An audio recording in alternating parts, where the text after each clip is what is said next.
In this particular dish, called Dinuguan, which is traditionally a pork blood stew, we update it by utilizing duck legs that we sous vide in the HydroPro Plus for 24 hours to achieve that really nice fall apart texture. Here at Magna Cucina, we take traditional Filipino food and utilize modern techniques to push the boundaries of what Filipino food can be.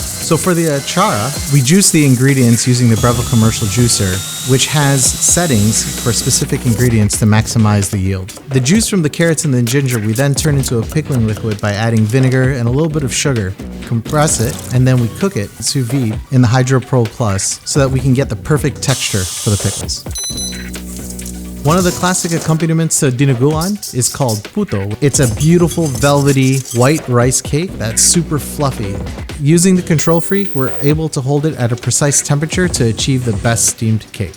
So for the sauce, we use the Breville Commercial blender to achieve a beautiful velvety texture.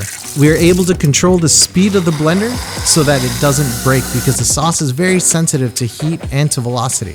To finish the sauce, we utilize the smoking gun to add a little bit more flavor and complexity to the sauce. We then use the Breville Control Freak with the probe to control the temperature of the oil so that we can maintain 350 degrees Fahrenheit throughout the entire cooking process to achieve the perfect crispy duck leg.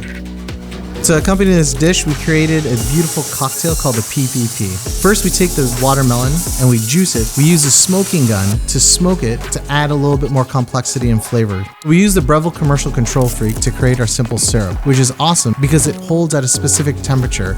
We then take thin slices of the watermelon rind and compress it with a little bit of lemongrass simple syrup and sous vide it to achieve that perfect texture. So to build the cocktail, we add the smoked watermelon juice, the lemongrass simple syrup, fresh lime juice, as well as mezcal in a shaker. We rim the glass with a little bit of chamoy, as well as the sous vide watermelon rind. These Breville Commercial tools really allow me to push the boundaries of what Filipino food can be.